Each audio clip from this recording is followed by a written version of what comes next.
Blue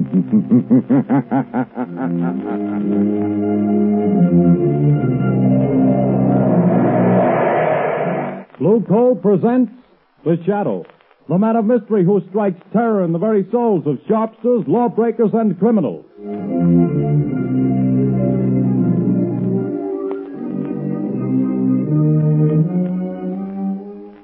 Friends, there's no longer any need for you to rely on guesswork when it comes to buying fuel. Now you can get the best fuel for home use, and know it at a glance, too. For Blue Coal, the finest of Pennsylvania hard coal, is colored a harmless blue at the mines for your protection, so that you can identify it instantly. To be sure that the fuel you buy is the safe, healthy, economical fuel, get America's finest anthracite. Ask for Blue Coal by name. Order your supply tomorrow.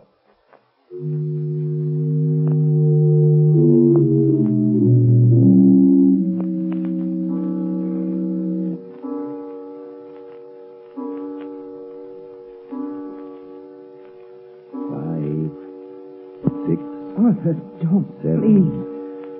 8, 9. This is the hour, my dear. I can't stand it, I tell you.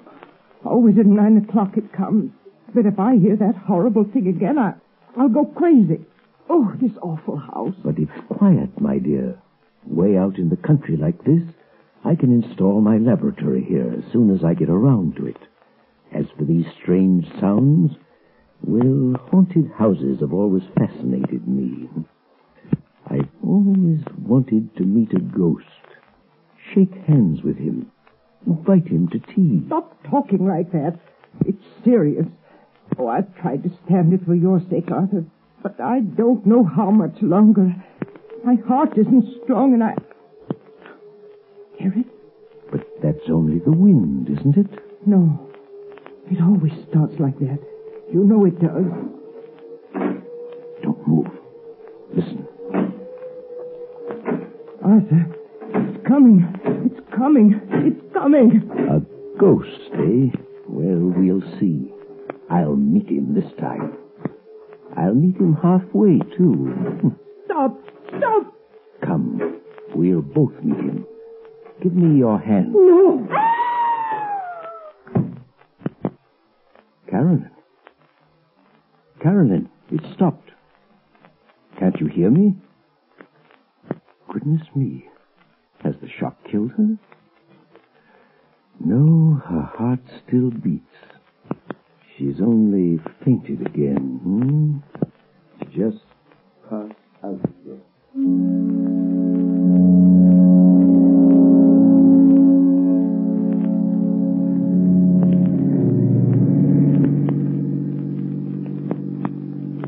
Turn the next corner, Lamont. It's that big house set on the hill. May I ask, Margo, the reason for this late call on Carolyn Sneed? Well, I'd like to know what's the matter with the poor woman.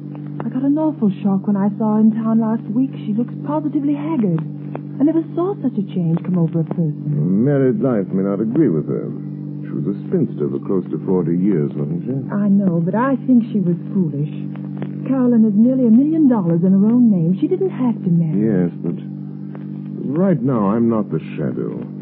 Remember, I'm just your patient chauffeur, darling. Lamont Cranston, in need of a rest from my famous mystery man role. That last adventure took a lot out of me, you know. Well, a marriage problem is hardly as... Seriously, though, nobody knows anything about this man she married. He came into town 6 months ago, met Carolyn in some accidental manner at the county fair, and proceeded to rush her off her feet. I've met him only once, but I don't like his looks.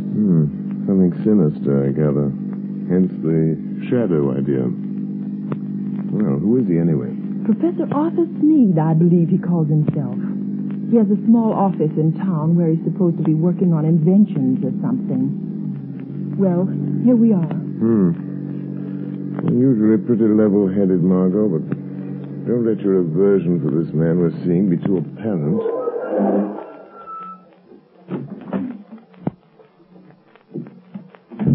Dreary place, isn't it? I don't see any bell. I guess you're supposed to use the knocker. Here he comes. Well, who is... Oh, it's you, Miss Lane. Yes. Good evening, Professor Sneed. I hope we aren't too late. Too late? Too late for what? Why, I phoned Carolyn that we'd drop in just to say hello. Well, she didn't tell me. Carolyn isn't feeling well at the moment. I'm sorry. Good night. Oh, but please, I only want to see her for a moment. That is, unless it's something really serious. Well, it isn't as serious as she pretends to think it is, but... well, come in. Thank you. This is my friend Lamont Cranston. Come in. I'm very happy to see Mr. Cranston. I've heard a lot about him. How do you do? You say Carolyn is ill? She didn't mention it when I... It came on suddenly. She's been in a nervous condition lately, but it's mostly imaginary. I made her go to bed. Well, would it be all right if I saw her? I suppose so. Go on up if you like. Well, thanks. I'll only be a few minutes, Lamont. What seems to be the trouble with your wife, Professor Sneed? Oh, she's run down, I guess. Frightfully nervous. She has some absurd notion that this place is, haunted. Haunted? It's only the wind, of course, and the creaking of an old house. Ghosts. She keeps talking about ghosts. And I can't persuade her that there are no such things. Of course, old houses have a habit of getting themselves haunted, Professor. As for myself, I'm not so sure there aren't such things as ghosts. But surely, Mr. Cranston... Oh, not the conventional sort, perhaps, but... I mean people's spirits.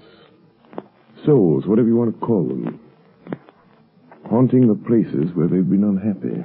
Very interesting, I'm sure. But a lot of tosh. I put no stock in it. No? I'm just noticing that rather rare book on the table, Professor. Neuroses of Death. What?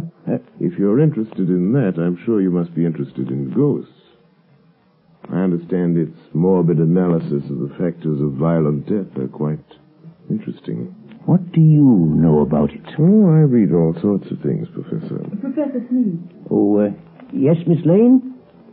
Carolyn wants her sedative. Oh, yes. I'll go up and give it to her. Did you find her comfortable, Miss Lane? Well, I think Carolyn is seriously ill. Yes, but more nerves than anything. Excuse me just a moment, won't you? Lamont, there's something wrong here. I was afraid there was. I don't know what it is, but it's something terrible. What's the matter with Carolyn? Well, she hardly recognized me, and she talks like one in a trance, as though she were in the grip of some deadly fear. When I suggested sending the doctor over, she shook her head, but I'm going to just the same. I can't help feeling it's that man, her husband. Yes, he isn't very pleasant, is he? His skin has an odd pallor. You see it on men who've spent some time in prison. There are many little traits of his behavior that interest me as a psychologist. A remarkable man. But you don't mean... I don't know. But I think we'll investigate this more or less formally, Margo. I'll visit the professor tomorrow at his office in town. If there are ghosts involved here, perhaps the shadow can bring them to light.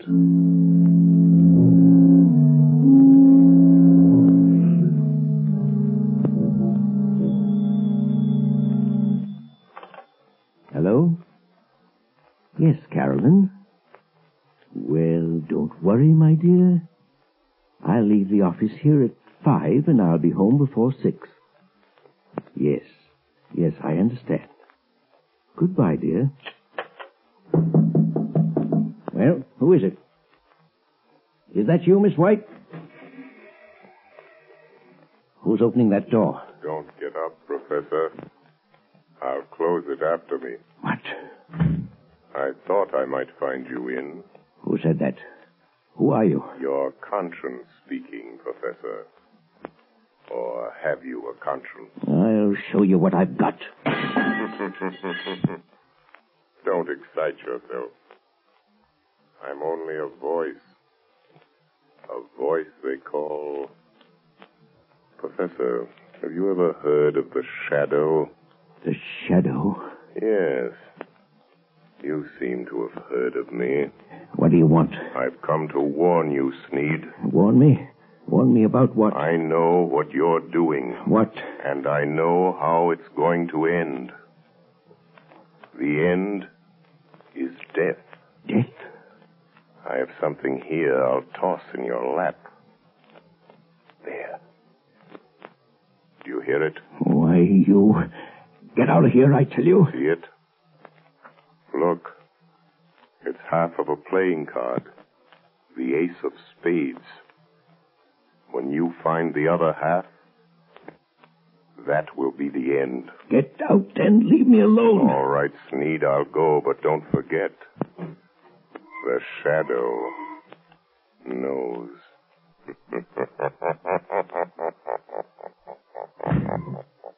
Trying to frighten me with his tricks. Oh, coming back, are you?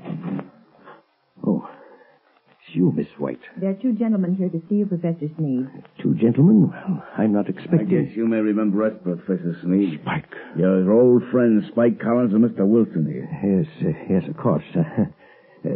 Please take those circulars on your desk, Miss White, and mail them at the post office right away. Yes, sir. Lock that door, right?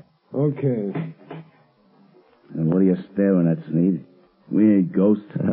I thought you two were doing a stretch at Leavenworth. Yeah, we were. But we framed a getaway. And now we come to see an old pal. Well, now listen, Spike. I'd help you if I could. Nuts. But... We've been watching you, and we know your game. We ain't got no time to stall. This old dame you married has got plenty of... I don't know what you're driving at. Well, you'll know if we squawk about that dame you married out in Idaho that croaked without anybody knowing what was the matter with her. Cards on the table, Sneed. Has this one signed our money over to you? Yes. She fixed her will in my favor. Well, what are you doing to get it? Well, she has a weak heart, and... I know. Playing ghost and scaring her to death, eh? Well, that's too slow, Sneed. I got a better scheme. We break into the house, stage a burglary, see? In a scuffle, the old dame gets shot, dead. It's quick. No, you can't do that. No, you'll see.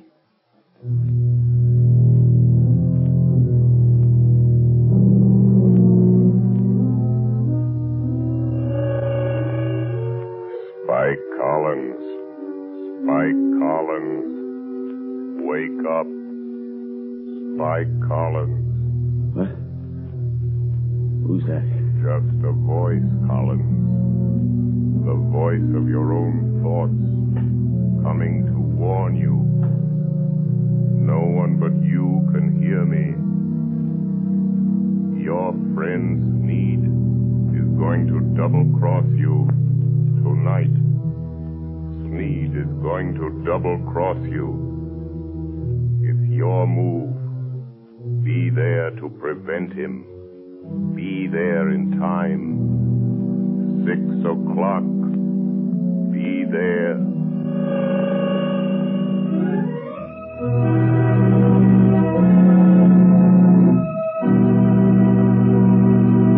The Shadow will return in just a few moments. While we're waiting, ladies and gentlemen, I want to tell you about the ever-increasing popularity of Blue Coal, America's finest anthracite. Blue Coal is winning new friends every day among New England housewives. They not only like the superior heat of Blue Coal, but they find that it simplifies housekeeping. This is because Blue Coal is so clean. It burns completely and does not send any particles of unburned carbon through the house to be deposited on furniture or woodwork. The drudgery of daily cleaning is reduced to a minimum with this clean fuel. Blue Coal is the largest single brand of solid fuel prepared especially for home use. Each car is laboratory tested at the mines for purity and size before shipment. Blue Coal is Pennsylvania's finest anthracite. So that you can personally identify this excellent fuel, it is actually colored blue at the mines. Order it by name. You will find the name of your nearest Blue Coal dealer listed in the Where to Buy It section of your classified telephone directory under the name Blue Coal.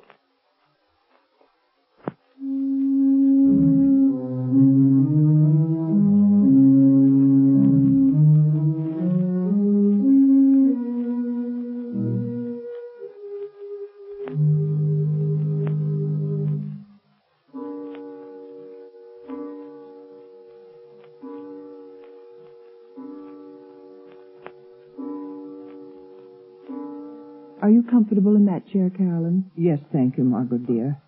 And I do appreciate your coming out here and staying with me. I'm glad to do it. But it's 6 o'clock. Your husband ought to be coming home pretty soon, shouldn't he? He phoned just before you got here and said he was starting. He seemed very agitated. Oh, he's a strange, unaccountable man sometimes. There are things about him I don't seem to understand. Yes, I know, dear. He has the car, I suppose? Yes, he's driving. He's probably on his way now. I've got to think. I've got to think of something. I know. We leave town. You're driving rather recklessly, Sneed. You again. I'm going to haunt you.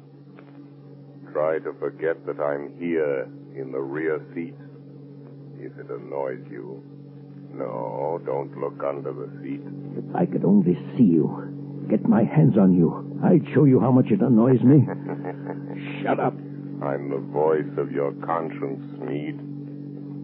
Perhaps you have a conscience. After all, I could choke that voice down your throat without any trouble to my conscience. if you only had the power of second sight, you could see me. That's an invaluable gift, Sneed, being able to see things that other men can't. Some people call it mental telepathy, some by other names. Remember, I can see the pictures you make in your mind. I told you about that. You can warn all you like. That's not evidence, not in court. A lot of wild guesses that don't mean anything. Well, doesn't it frighten you a little, Sneed? I simply will you not to see me, and you don't. Careful. There's a truck coming down the road. Better sound your horn. Good Lord, the fool's taking up the whole road. It's going to hit you. Look out. It's gone. There wasn't any truck there. No. I willed you to see it. And you saw it. No truck at all. Just hypnotism. Gosh, I'm having hallucinations. But that's the way to dispel hallucinations. Drive straight through them. Be careful. We're near your house. And this old mill road is tricky. What about it? Look, Sneed.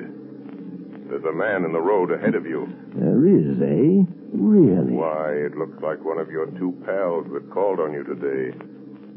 I knew he would be here, Sneed. Really?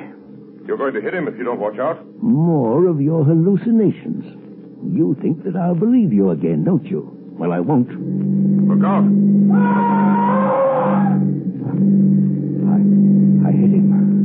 This time, it was no hallucination, Sneed.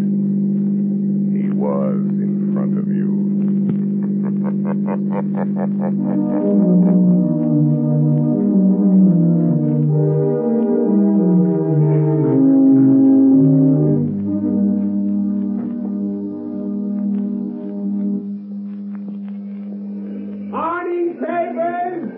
Morning papers! Ex-convict Spike Collins found dead last night on the old mill road. Spike Collins, wanted by the police, found dead. Here, son. I'll take one. Yeah, sir. What's it all about, Lamont? Found dead on Old Mill Road. But that's out for the Sneed's place. Yes, I believe it is. Notorious criminal struck by automobile and killed. He was certainly struck by an automobile. I wonder if Sneed knew anything about it. He acted very strange when he got home last night. Strange? What way? Well, he was pale and shaky, and he hardly seemed to know I was there. He told Carolyn that he'd had a message from out of town, and they'd have to pack and leave. Oh, did he say when? Well, they thought they could get their trunks and things ready by this afternoon sometime. You're not going to let Carolyn go with him, Lamont? Not if I can help it. Let's see. A little after 9. I imagine Commissioner Weston is rather startled by the morning's news. I think I'll have a word with Commissioner Weston.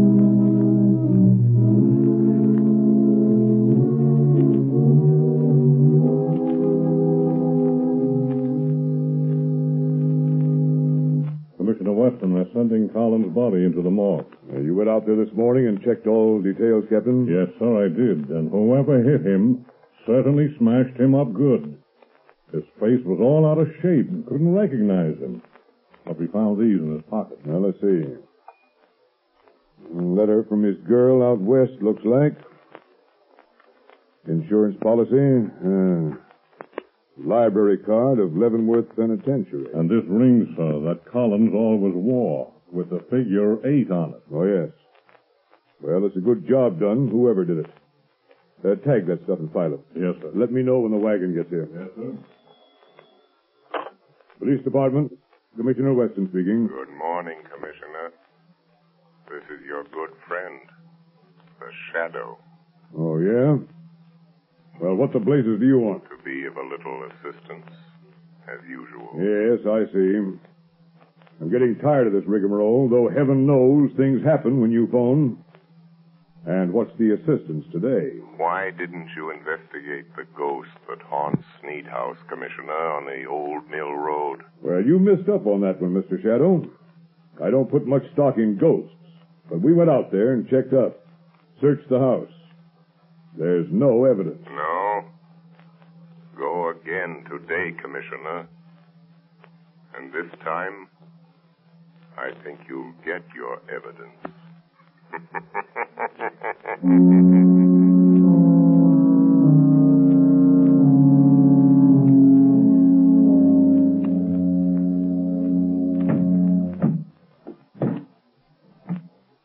Is that the last trunk, Arthur? Yes.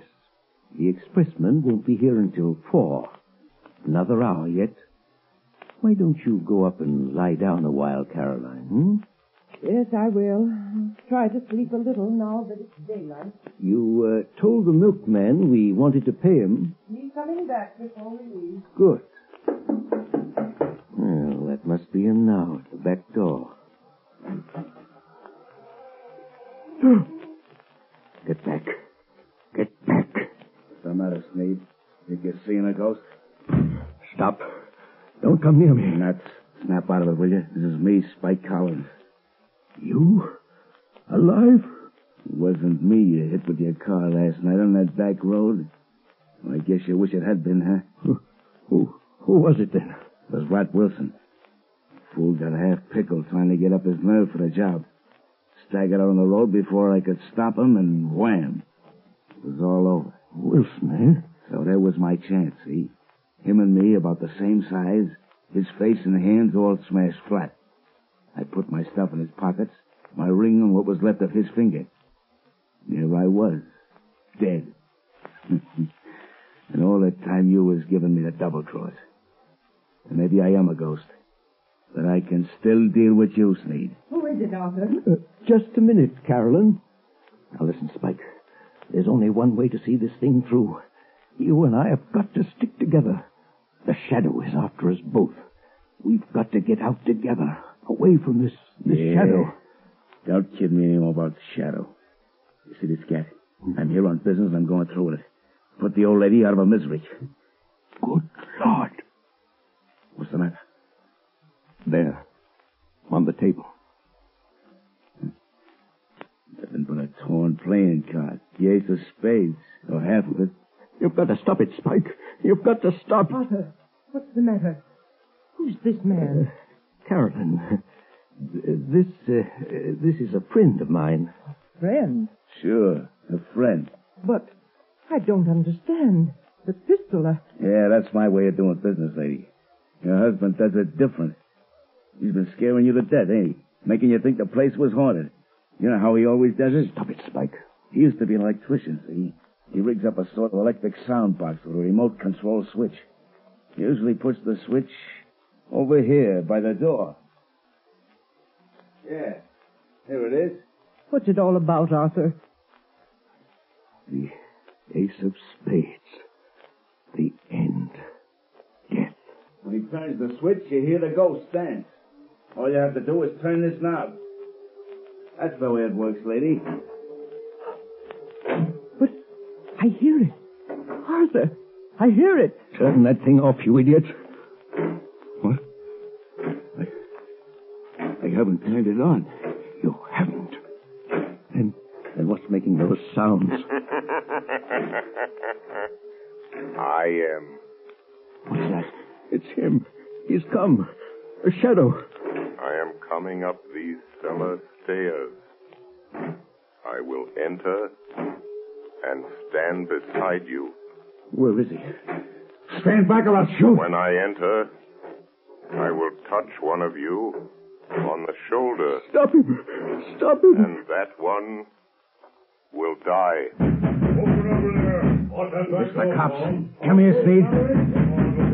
It's a plant. You called in the cops. No, don't shoot, Spike. The jig is up. You can have the bullet I was going to give your wife, you double-crossing skunk. Oh, you killed him. Come on, here we are. Go through that side room, boys. Okay. Stick him up. I got him. Now stand still around. Break your arm. Now, hand over that gat. All right. I'm through. You win. Spike Collins. Collins? I thought he was... I thought you... Say, what is this? Who was that guy that got killed over here last night? Come clean, Collins. Whoever it was, I didn't do it. Who's that? Where are you? Don't be alarmed. I am here behind you, in the shadow. Oh. So you're here, Shadow, eh? Maybe you know who got killed here last night. The man killed last night, Commissioner, is a ghost. Oh, yeah? There are now 2 ghosts in this little adventure. Mr. Collins will probably make the 3rd.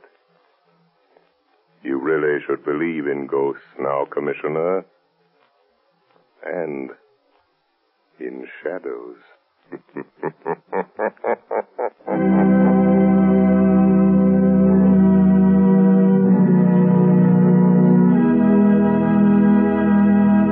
And now, before today's adventure with the Shadow comes to a close, John Barclay, Blue Coal's own heating expert, is here to give us another of his practical talks on automatic heating. Ladies and gentlemen, Mr. Barclay. Good evening, friends. In former Sunday night talks of mine, I've shown you the importance of having the temperature of the home properly controlled with the Blue Coal automatic heat regulator. That is, in terms of health and convenience. Now, tonight, I'm going to give a 3rd important reason for automatic heating: economy. Most authorities will tell you that the proper degree of heat in the home is 70 degrees. Naturally, you can't by hand keep your fire from giving off more than 70 degrees of heat, but the Blue Coal automatic heat regulator can and does. But here's how that saves you actual fuel dollars. Heating engineers have discovered that for every degree you raise the temperature above the desired 70 degrees, your fuel goes up in cost 1.5%. So you see, friends, by automatically shutting off that heat, that extra, wasteful, unhealthy heat regulator automatically saves on fuel costs. Why not investigate this Blue Coal heat regulator further? Ask your local Blue Coal dealer to give you a demonstration. The cost is only $18.95 plus a small charge for installation. You'll find it well worth every cent of that and more. Moreover, if you have any heating problems, discuss these also with your Blue Coal dealer. He is the best informed heating authority in your community, and assisted by his John Barclay trained serviceman, can, I'm sure, help you save money and have a more comfortable home this winter. This service is free. It costs you nothing. Thank you.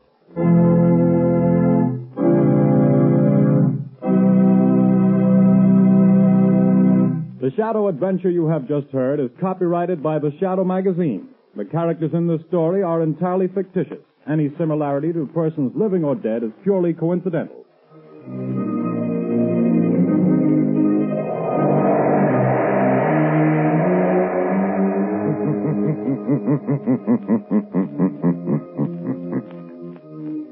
The weed of crime bears bitter fruit. Crime does not pay. shadow knows.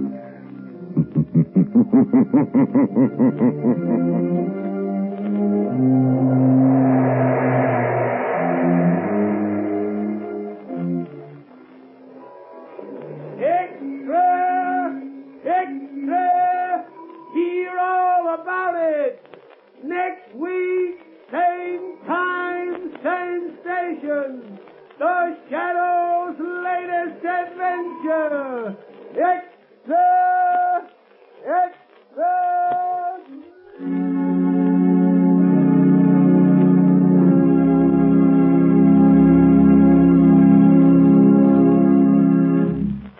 Your announcer, Arthur Whiteside.